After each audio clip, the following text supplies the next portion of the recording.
সুপ্রিয় দর্শক, আসসালামু আলাইকুম। জুলাই আগস্টে যে সহিংসতা বাংলাদেশে হয়েছে, শেখ হাসিনা সরকারের পতনের পর যখন ডক্টর মোহাম্মদ ইউনূস সরকার ক্ষমতায় বসে, এই যে আন্দোলনে যারা আহত হয়েছিলেন তাদের জন্য সরকার চিকিৎসার ব্যবস্থা করেছিল। এবং এই যে পরিবারগুলো যারা আহত পরিবার এবং নিহত পরিবার রয়েছে তাদের সহায়তার জন্য একটা ফাউন্ডেশন তৈরি করা হয়েছিল, যেটার নাম দেওয়া হয়েছিল জুলাই স্মৃতি ফাউন্ডেশন। এই যে এত ত্যাগের পর একটা সরকারের পতন ঘটলো এবং সরকার তাদেরকে সহায়তা দেওয়ার ঘোষণা দিল, এত কিছুর মধ্য দিয়ে যখন একজন ব্যক্তি ওই আন্দোলনে আহত হয়েছেন, তিনি চিকিৎসা না পেয়ে, কোনো সহায়তা না পেয়ে যদি মারা যান, এর দায়টা কে নেবে? একজন আন্দোলনে অংশ নেওয়া একজন ব্যক্তি, যিনি অনেক গুলি খেয়েছেন, এই গুলির পরে তিনি কোনো সরকারি সহায়তা নেননি, কোনো তালিকায় ঢোকেননি, নিজেকে ঢোকাননি, এবং সরকারের পক্ষ থেকে এবং জুলাই স্মৃতি ফাউন্ডেশনের পক্ষ থেকে গত ১০ মাসে তার কোনো খোঁজ খবর নেওয়া হয়নি। অনেকটাই নীরবে এই ব্যক্তি মারা গেছেন চিকিৎসার অভাবে এবং তার অর্থাভাবে। কোনো সহায়তা এই লোকটি পাননি। তাহলে এত ঘটা করে যে জুলাই স্মৃতি ফাউন্ডেশন তৈরি করা হইল, তাহলে তাদের কাজ কি ছিল? তারা এই যে শেখ হাসিনা সরকারের পতনের পর নানান জন যারা অভ্যুত্থান করেছে, যারা আন্দোলন করেছে, তারা বলে আসছেন ২০,০০০ আহত হয়েছেন, ২০০০ মারা গেছেন। এই যে জুলাই স্মৃতি ফাউন্ডেশনের যে ওয়েবসাইট, সেখানে এখন পর্যন্ত ৮১০ জন নিহতের কথা উল্লেখ করা হয়েছে, আর আহত উল্লেখ করা হয়েছে ১১,৮০০ জনের মতো। তাহলে আপনারা যে মুখে বলছিলেন ২০,০০০, ২০০০, এই সংখ্যাগুলো কোথায়? এই যে একজন নিভৃতে একেবারে নিজে কোনো চিকিৎসা না নিয়ে যে মারা গেলেন, এর দায়টা কার? এই যে জুলাই স্মৃতি ফাউন্ডেশনে এত টাকা পয়সা ঢুকলো, এই টাকা পয়সাগুলো আসলে কার পেটে গেল? এই যে এখানে যিনি সিইওর দায়িত্ব পেয়েছিলেন, জুলাই আন্দোলনে নিহত শহীদ হওয়া মুগ্ধর ভাই স্নিগ্ধ, শেষ পর্যন্ত তিনি পদত্যাগ করেছিলেন। এই এই ফাউন্ডেশনের দায়িত্বে ছিলেন একটা সময় সার্জিস আলম, তিনিও পদত্যাগ করেছিলেন। অনেকেই বলা বলি করছিলেন এই ফাউন্ডেশনে প্রায় ১০০ কোটি টাকার মতো ঢুকেছে, সেই টাকাগুলো শেষ হয়ে যাওয়ার পরই আসলে এরা পদত্যাগ করেছেন।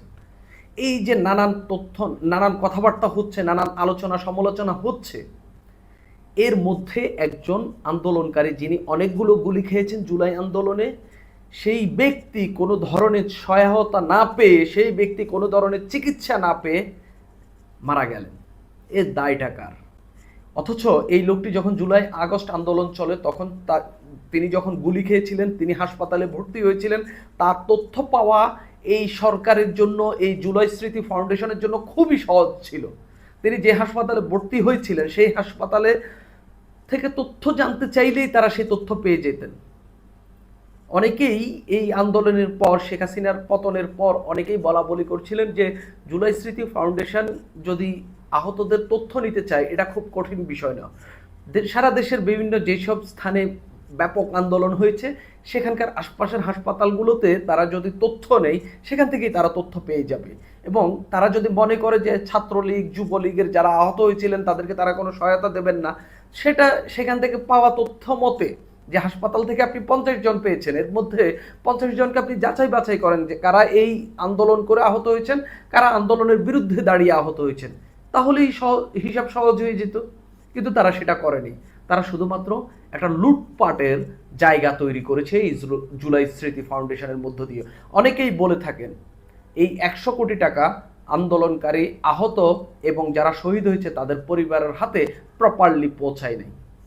আমি একটু পড়ি যে এই রিপোর্টটি করেছে প্রথম আলো।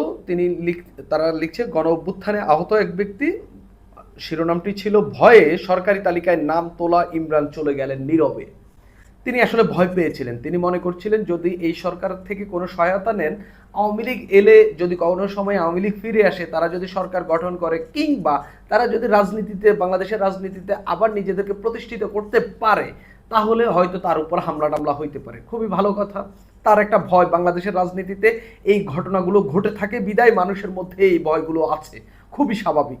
যারা অভ্যুত্থান করেছেন তাদের মধ্যেও এই ভয়গুলো আছে। যারা জুলাই আগস্ট আন্দোলনে যারা আহত হয়ে সরকারি নানান সুযোগ সুবিধা নিয়েছেন, তাদের মধ্যেও এই ভয়টা আছে। এই ভয় কখনো বাংলাদেশ থেকে একেবারে উবে যাবে না, এই ভয় বাংলাদেশে থাকবে। যারা যখন ক্ষমতায় আসবে তারা তাদের পক্ষকে পেটাবে। তো ইমরানেরও এই ভয়টি ছিল। তো ইমরানের ভয় থাকা খুবই স্বাভাবিক। তাহলে কি ইমরানকে গোপনে সহায়তা দেওয়া যেত না? গত 10 সাড়ে 10 মাসে সরকার কি বা জুলাই স্মৃতি ফাউন্ডেশন কি তার খোঁজ খবর নিতে পারতো না? এরকম একজন আহত, যে ব্যক্তিটা বুকে পিঠে চোখ সহ সারা শরীরে অসংখ্য গুলি লেগেছে, যার সেই ব্যক্তিকে আপনি উপেক্ষা করলেন। অথচ এই আন্দোলনের পর যখন এই ইউনূস সরকার গঠিত হয়েছে, যারা এই আন্দোলনে শুধুমাত্র মিছিল করেছে, কোনো গুলি লাগেনি, তারা সবচেয়ে বেশি সুবিধা ভোগ করেছে। আমি একটু পড়ি ইমরানের জায়গাটা। ইমরান মারা গেছেন বৈষম্য বিরোধী ছাত্র আন্দোলনে ময়মনসিংহের নান্দাইলের ইমরান হোসেনের যে আন্দোলন চলছিল, তখন ইমরান হোসেনের বুক পিঠ চোখ সহ সারা শরীরে গুলি লাগে। গতকাল শনিবার তিনি অনেকটাই নীরবে চলে গেলেন। শনিবার সেদিনই তাকে দাফন করা হয়েছে। পরিবারের সদস্যরা বলছেন, আওয়ামী লীগ কখনো ফিরে এলে সমস্যা হবে এমন আশঙ্কায় সরকারিভাবে কোনো চিকিৎসা নেননি এবং সরকারি তালিকাভুক্ত হননি। জুলাই স্মৃতি খুব বেশি মানুষ না, জুলাই স্মৃতি ফাউন্ডেশনের দায়িত্বটাও খুব বেশি ছিল না। 15-20 হাজার মানুষ আহত হয়েছে। এই তালিকাটা করা কি খুব কঠিন কিছু ছিল? অনেক ভুগিচুগি লোক যারা আন্দোলনে অংশ নেননি, এরকম অনেকেই সহায়তা নিয়েছেন বলে অভিযোগ তো আগে থেকেই রয়েছে। তাহলে একজন প্রকৃত আন্দোলনকারী কেন সহায়তা পাবেন না? একজন প্রকৃত আহত কেন সহায়তা পাবেন না? একজন প্রকৃত তিনি সহায়তা না পান, একজন প্রকৃত আহত কেন তিনি চিকিৎসার অভাবে মৃত্যুবরণ করবেন? এই প্রশ্নের জবাবগুলো আসলে কে দেবে?